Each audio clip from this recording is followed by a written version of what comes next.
All right, so now it's recording. Okay, so today we're talking about Loom for focus lessons and feedback. The potential paths that I thought we would go on that made sense to me was, first of all, how to access Loom, and then installing the Loom for Chrome extension, as I assume most people will be using Chrome because it is so Google friendly, either on a Chromebook or a laptop or a MacBook or what have you. We'll go through how to record a Loom video, and then how to edit it, and then how to share it with our students. And then finally, we'll get to using Loom for student feedback as well. As I said, feel free to interrupt with any questions as we progress here, just by unmuting and asking your question. So let's go through kind of what Loom is. I'm going to switch my screen here. And Loom can be found at loom.com rather. And really, it's an easy record video and share it. There are a plethora of options for you as a teacher or as an educational assistant to record videos and then share it. But in my experience, I've found that Loom is quick and easy, and you don't have to deal with things like waiting for a video to upload or to save to your drive and then kind of move it from place to place. And so there's some features about Loom that I really appreciate, and I'll share those with you today. Much of our instruction these days is going to be asynchronous because students are going to have different schedules than us.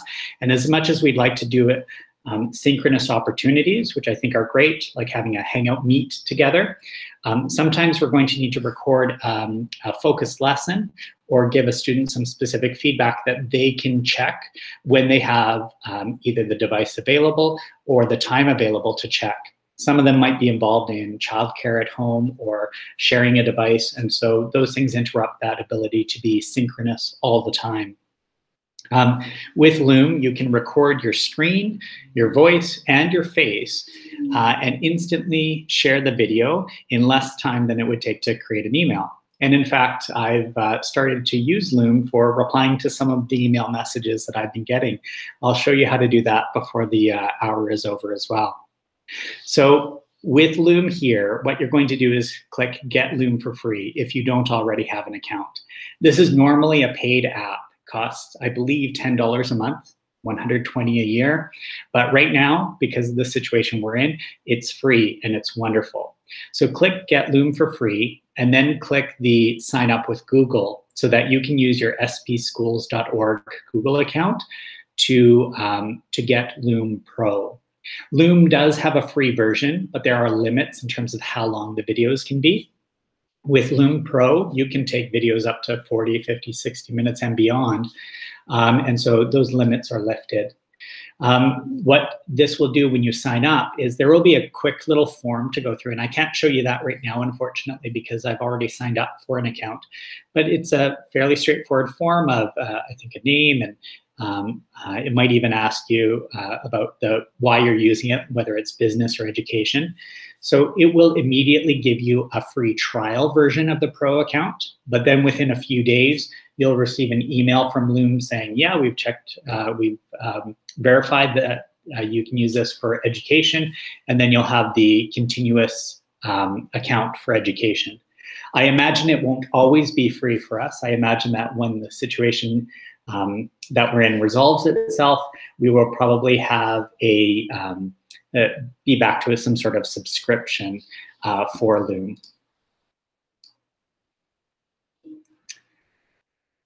I would recommend choosing education, Lori. Yeah, do choose the education one, and that gets you the Loom Pro version that we require. The other thing that it will walk you through is it'll bring you to a window or a part of the sign-up process where you'll see two options, one for a desktop version, and if you want to download the desktop version for your computer, you can, but you don't need it.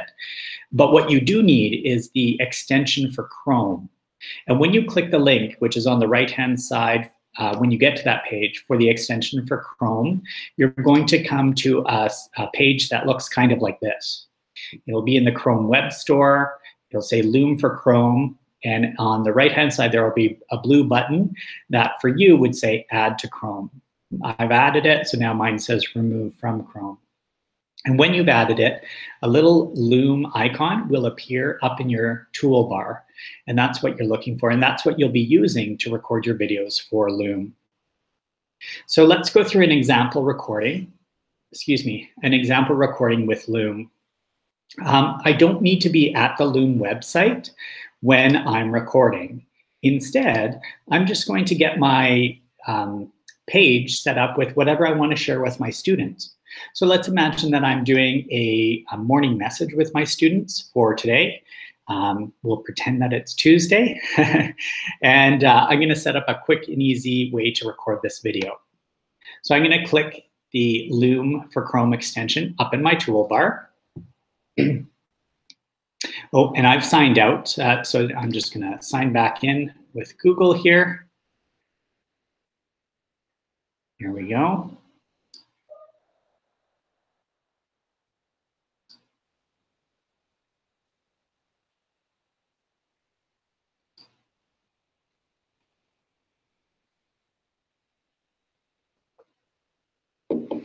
All right, now I'm just going to click this once more.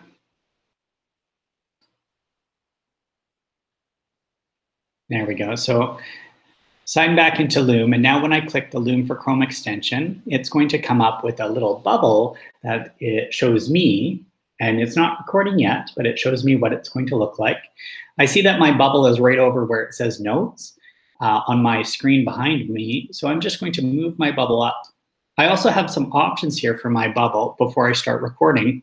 I can make it really small, I can make it really big, or I can have kind of a nice, just right fit bubble that will fit on my screen behind me.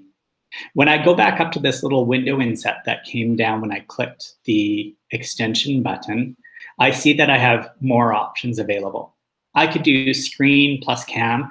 This means camera, not me.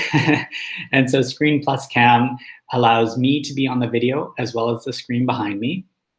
Screen only looks like this. So it just shows an avatar of me, or I could change my photo and upload a photo that, that replaces me. So my live picture doesn't need to be there. They could still hear me and see my screen. And finally, I can do camera only. Now this is a little bit deceiving because it kind of looks like they will still be able to see the screen. But in fact, when you record this way, they will only see a big rectangular image of you filling up the screen. They won't see this, the desktop screen behind the bubble. So they'll just see you in there. And so this would be good if you want to take a quick video and maybe you're using chart paper or a whiteboard behind you. You can definitely record that way with Loom. So I'm going to go back to screen plus cam because I want them to see the screen behind me. In this option, I could record the full desktop or the current tab. So I would choose current tab if I'm just staying on this tab and there's no chance that I would want to navigate somewhere else and for my students to see other places. So if I'm not going to another tab or going to my desktop, for example, then I could choose tab only. But if there's a chance I would choose that you want to go somewhere else, I would choose full desktop, and that way they can see whatever you show within the video. There are a few advanced options here. If I click advanced options, I can see that if I have multiple cameras, I can choose that. If I have multiple microphones, I can choose those. This one here says use photo for screen only. And what that means is when I had my avatar showing up on the screen only, I could untoggle that, and then it's just the screen. So there's no avatar or photo for me. The control menu refers to this little menu beside my bubble. And that's just what's available there for me to quickly turn on or off the recording. I'll talk more about those controls soon. And then the recording countdown, it does give you a 3-second count in, so you can kind of get ready and gather your thoughts quickly. If you don't want to do that, you can untoggle that. So let's take I'm going to take a quick recording of this example display of our day.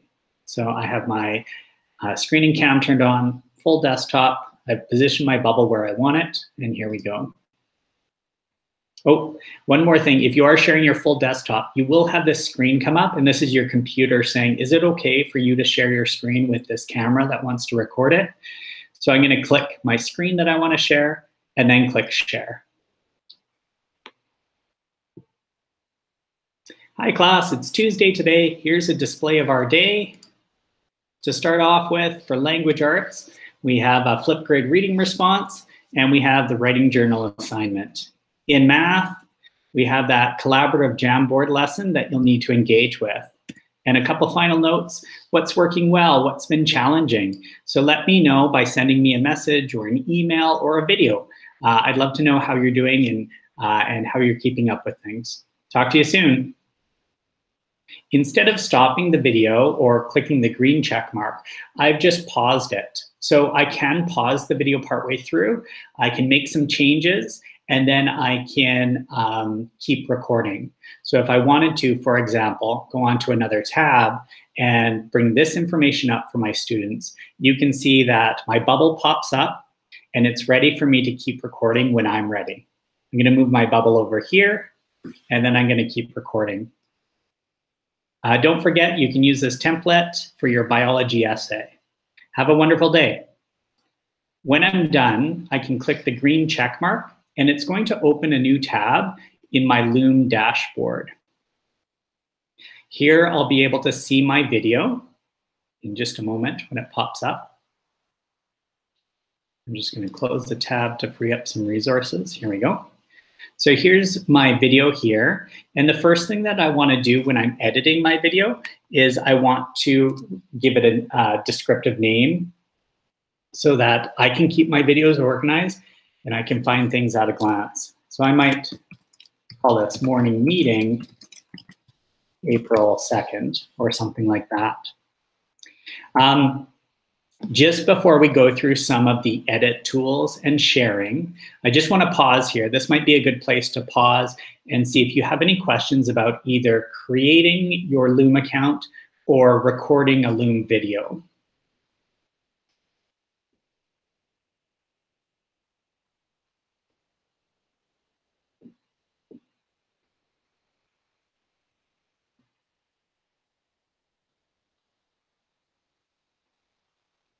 Everyone okay to continue? All right, sounds great. So when we're editing our video, there are not a whole suite of options, but there are a few options that, that help us out. If one of the first options I have, and I'm just right down here in this box in the bottom right corner that says edit your video, the options cog called settings allows you to decide what it will look like when you share it. So when you share videos, basically you're going to share a link to your video, and then students can click the link and they'll see your video come up in a player. Underneath that player, there is a comment section. It's up to you if you want those comments to be on or off for the videos that you post. And you can toggle these settings for each individual video, or but there are some that you can set as a default setting.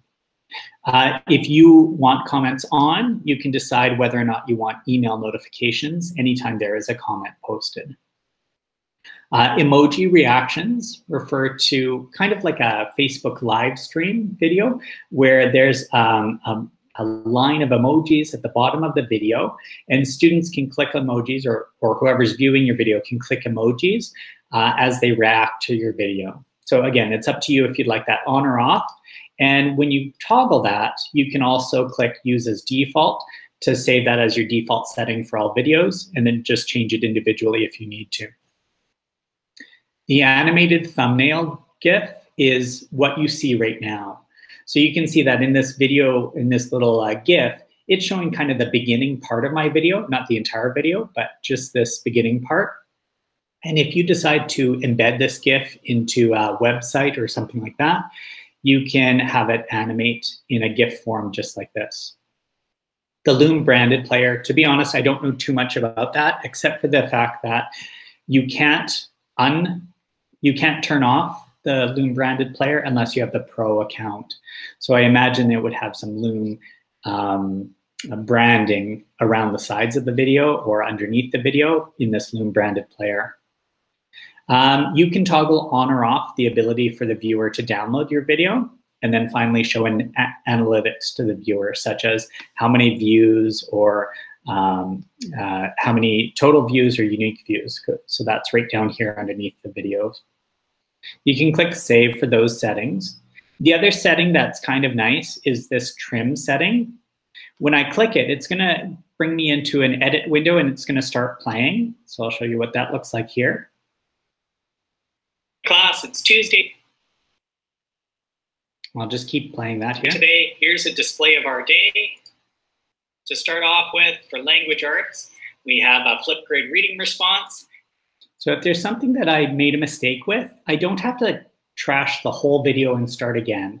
If I made a mistake, I might just kind of pause it, recollect myself, and then play the start recording again or continue recording, and then know that I have the ability to trim out the mistake before I share it with students. So that saves me the hassle of re-recording a whole video. So to do a trim, I would click Start Trimming wherever I want to. And then I have this kind of red bracket here that I can shift around. And you can see that the time frame right down here goes by tenths of a second. So I can maneuver this bracket around, and I can even play it before I decide what to remove. We have that collaborative Jamboard lesson. So I can decide where I want to trim. I can even fine tune the trim by clicking up or down in tenths of a second. And when I'm happy with what I want to remove, I can just click remove, and then I can keep watching and trim anything else that I want to do. At that point, I'm going to click Publish Changes, and it will take, depending on how much you're trimming or how long your video is, it will take a little bit of time, say a minute or maybe a couple of minutes, depending if it's a longer video, to publish those changes. And when it says publish, what it means is it's publishing it to you. You haven't yet shared this video with anyone else. If you don't want to do the changes after all, you can just click undo, and now I can return to my video here. The other two options you have for editing your video are call to action and custom thumbnail.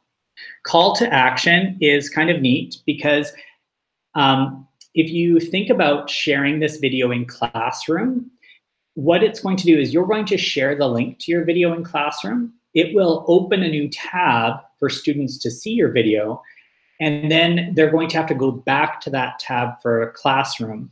So they could, but you could also, they could just go back to the tab, but you could also add a call to action button that displays on the video that you could call it return to Classroom, for example. And then you could paste the link to your Classroom right in this URL.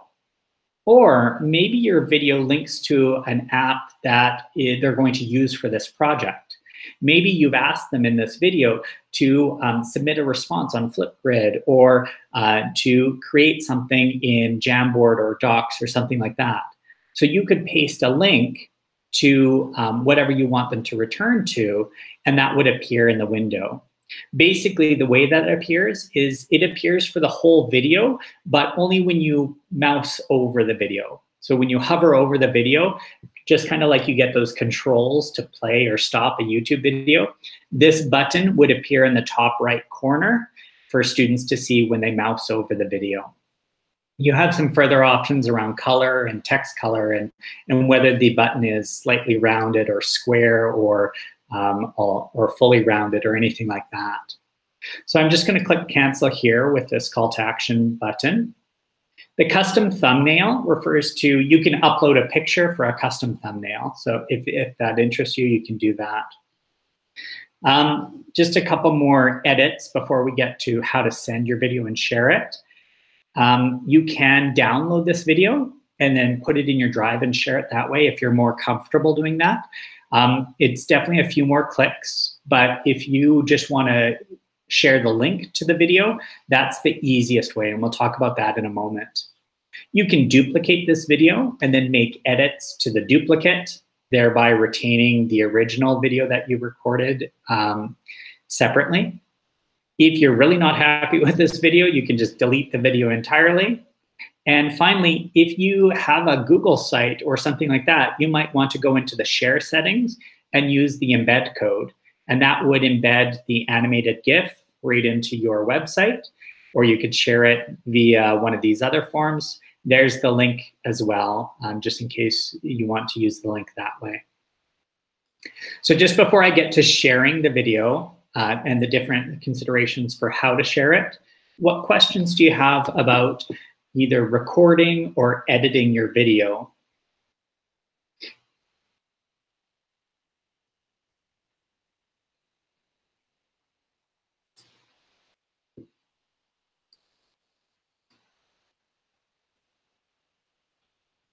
All right, let's continue with how to share your video. The easiest way to share the video is to click the blue copy link button.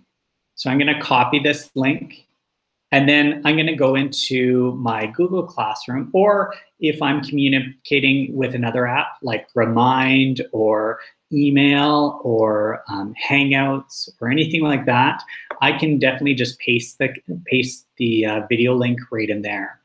But if all of my communications are really kind of streamlined through Classroom, that's the easiest way to post it.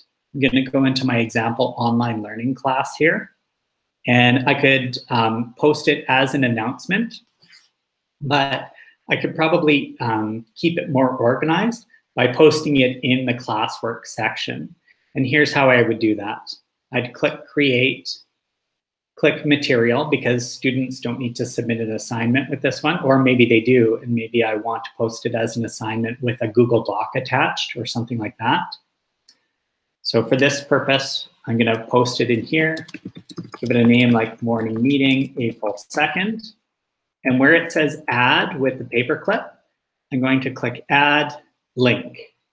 And I'm gonna post that copied link right in there. And you can see that it just takes a second or two for it to upload the link. Lynn, yeah, is it easier than YouTube? I do find it easier than using YouTube. And the other thing that I find about Loom is it's not as widely published as YouTube. So in case that's a consideration, sensitivity, with YouTube, it's really hard to make videos more and more private because it's designed for it to be wide open and shared publicly. With Loom here, you can, and I'll show you where, you can keep it private so that only people with the link can access your videos, and there's even more privacy settings. When I'm posting this, I could post this within a topic like morning meetings, and then click Post. And so in my morning meeting section here, I have my morning meeting for April 2nd. Students would click it, and they would click this link, which just opens up a new tab and takes them right to the video. So this is, when they see the video, I'm signed in right now, and so Loom is showing me all of those features for editing and copying and so forth. But maybe I'll just switch over to a guest view, and I'll show you what students would see.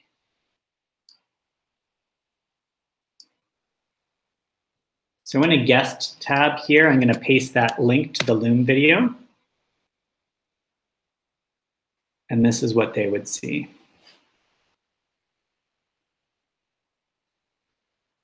So they see the video title, the video, they can play, they can watch at different speeds. I like watching my videos at double speed. The comments are turned off. So even though there's a comment box here, oh no, I left my comments on, right. So the comment box is here and I can post a comment, but my emoji reactions were turned off, and so that's why they're not here. So that's what students would see on their side of things. I'm just gonna go back here to my side. And apart from copying the link, we were just talking about those share settings.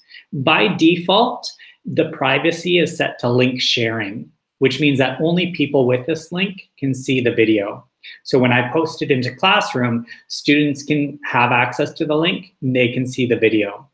Now they could anyone could copy the link and share it to someone else, and they could see the video as well, right? There's no restriction on who sees it as long as they have the link. However, if you want a little bit more privacy for the video, you can choose to invite people. And in this case, if you invite people, only people with specific emails can view this video. So you would click invite people and type in their email addresses and click save. You can also, if you want, add a password to this video and then only give certain people the password, and they would have to type in the password to see that video.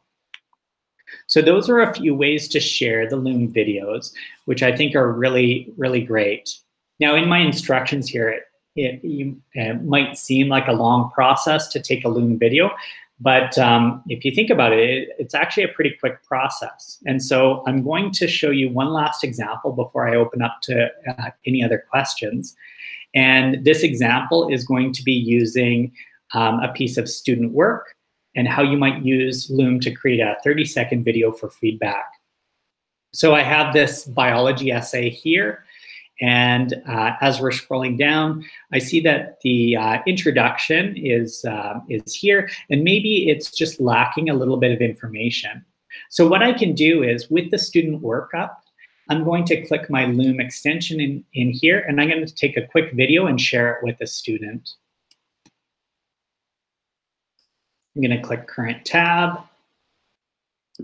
I'm going to position myself right here and start recording.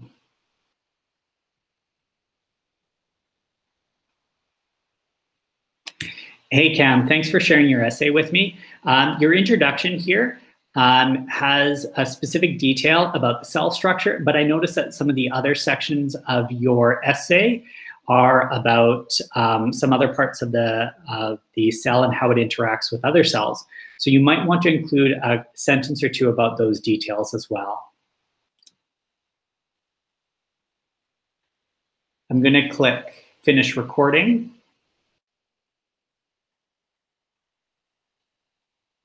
And now what I'm going to do with this video is copy the link. Sorry, my computer is running a bit slow here. The link is copied, and back in the student work, that's right over here. Back in the student work, I'm going to click add a comment, but instead of typing my comment, I'm just going to paste the link to that Loom video. So I've only shared this link with one student in their student work. When I click comment here, they'll be able to see that comment and click the link to access the video. So in this way, I can give some more specific and informative feedback rather than trying to compose sentences and only communicate through text what I'm meaning. The student sees their work and me and hears the feedback through my voice. And that can be an effective way to share student feedback. And you can see it only took a few seconds to create the video and share the link. The last thing that I promised I'd show you is how Loom can be integrated into Gmail. And so I'm just going to open up a tab here with my Gmail. Now that I've installed this Loom for Chrome extension, I noticed one day that in Gmail, when I'm composing a message, there's a Loom button in there as well. And so as soon as this loads up here, I'm just going to click the Compose button.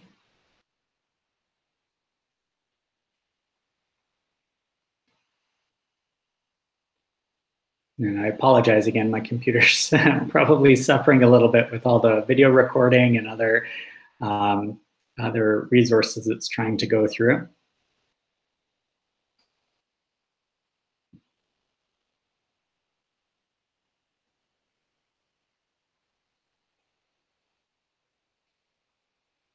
As this is loading, I'm just going to switch over to this tab here and let you know that Loom is a free iPad app as well. So if you use an iPad or even an iPhone, you can put Loom on there. And just like you can on the desktop or on a laptop, you can record you or your screen. I say or because on a tablet, the app doesn't allow you to do picture-in-picture. So you can still record your tablet screen. So I'm thinking about like math and science class here for an example. You might open the notepad and use your finger or a stylus to draw complex math equations or scientific diagrams and record that using the Loom app. It'll record your voice and it'll record the screen. It just won't be able to, students just won't see you as a little bubble in there as well. I'm just going to go back to my email here. Let's see if we can, there we go. So I think you'll be able to see, but at the very bottom here of a new message, there's a little Loom button. And when I click it, I have two options. I can either record a new video right there from within Gmail, or I can insert my last recording from the Loom app. And I just did that one about the biology essay with Google Docs. But recording a new video is really slick. As soon as you click it, it comes up with that same idea about the bubble there and the options that you have. So I've really come to appreciate responding in an email by showing the recipient what I'm talking about as I'm talking about it, rather than trying to only use text to convey my meaning. So I'm just going to close this out. Yeah, that's okay. And perfect. I think that's all the information I had planned to share. And I'm wondering if I touched on the kindergarten aspect as well as the student feedback aspect, or anything else that has come up in the meantime. So this is your time to ask any specific questions or anything like that.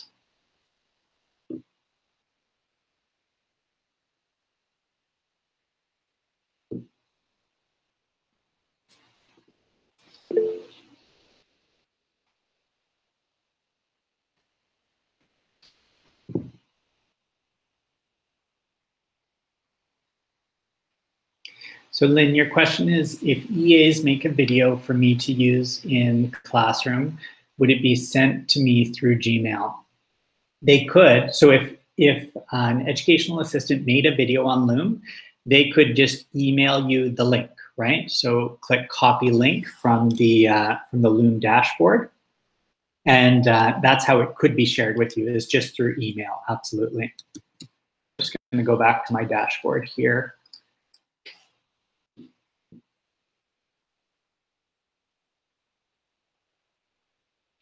At loom.com, when you're signed in, you'll see a dashboard of all of your videos. And if you've set up folders, you can set up folders. So I have some kind of how-to videos that I've been creating here. This is where you'd create a new folder. And any videos that are not organized in a folder would just appear below here. You can get into a video just by clicking it. And then that will open up the video just like it showed you as soon as you were done recording it. And so Lynn, this would be the link that would be copied and shared with you. I hope that answers your question. Let me know if I misunderstood it. I have a question. Sure, go ahead, Madeline. If I'm making a video and I don't need anything about like my screen, I just want it to be me, because I would probably be doing a craft video or something like that. So that I would just click that full screen video so it's not showing anything on my computer, and then I can just make a normal video. Is that right? Yeah, that's right. So you're going to click cam only or camera only and click start recording. It's still going to count you in for 3, 2, 1. Now you still see your screen, but and so it might be a little deceiving because it looks like it is still recording your screen, but it's actually just recording you. And so when I click the finish recording button here, and we take a look again at what that video looks like.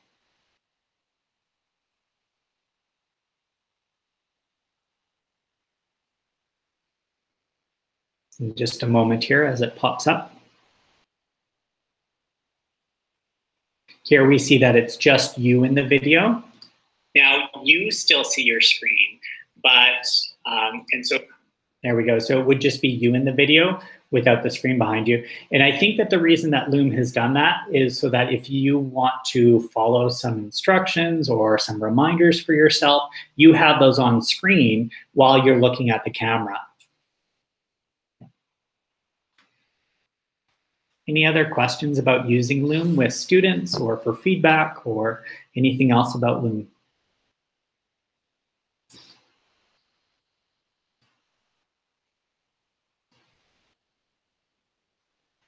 All right, well then I will finish up here just by giving a couple of reminders and then a closing message. The reminders are just around accessing some information. So if you want any other tips and tricks about some other apps, remember that with our help desk schedule, tomorrow morning, I'm going to be talking about Flipgrid and how to use that with student engagement and collaboration.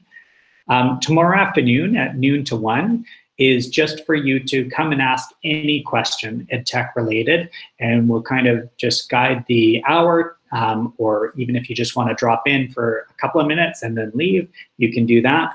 Ask your questions in that place. We're currently figuring out what the schedule is going to look like for next week, but it sounds like the schedule will be most of this choose your own topic, so that there will be set times where you can still connect and choose your own topic in terms of ask the questions that you need to ask and get the answers. However, that being the case, I think we will also offer a couple of specific topics around Google Jamboard. That's been a topic of interest for many teachers over the course of this week. If there's anything that you think would be definitely beneficial to have a help desk session about, please let me know and we can set one of those up. Finally, if you haven't yet done so, please check out our district intranet at sbschools.org. This is a place where you'll be able to find some quick how-to videos as a refresher for the things we talked about with Loom or any of the other EdTech apps that we've been recommending to teachers. To get to the intranet, you're going to go to our regular district website, but then click Staff Login at the top. It will prompt you, if you're not already logged into it, it will prompt you to log in, either like PowerSchool with your first name, last name, and password, but it's much easier just to click Google and sign in with your Google credentials. When you're logged in, look at the left-hand menu, and Curricular Services is the place that you'll want to go. And within Curricular Services, there's four menus. Educational technology refers to Loom and the other apps that we've been talking about, but there's also lessons, resources, templates, and samples that the rest of the Curricular Services team, like Karen and Christy and Catherine, have been putting together and continuing to update throughout the week. So that's a wealth of resources there. Within educational technology, we've organized the how-to videos according to how a teacher would want to use them. So Loom being a one-to-many, right? It's not interactive, so being one-to-many, it would be in the tools for one-to-many at the bottom here. And there's a couple of how-to videos there. There's also information about Hangouts Meet, and the other menus have the other tools that we've been looking at and using. And as a final message, just if I might have a moment more, is just to remind you to take this time to proceed with curiosity and almost a sense of experimentation, in the sense that we haven't planned or figured out yet what the ideal situation for distance and online learning is. And so give yourself that freedom to be curious, to make mistakes, to figure out what's working and figure out what's not working, because that information is going to be very valuable as well. And just as we ask our students to make mistakes and learn through that and have that growth mindset, I think it's of the utmost importance that we're modeling that as well and sharing our mistakes with our students as we're making them, so that they can see that modeling with us. Please take care of yourself. Please have fun, take care of your families and your students. If you have any other questions, I'm still here. Otherwise, send me an email if you think of one another time, and have a great afternoon. Thanks so much.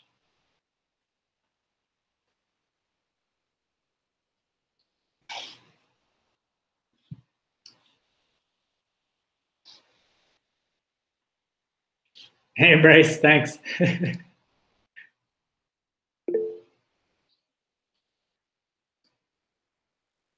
Thanks so much. Lynn, Lori, Madeline, Karen, Diane, Charmaine, thank you very much. Thanks, Sydney.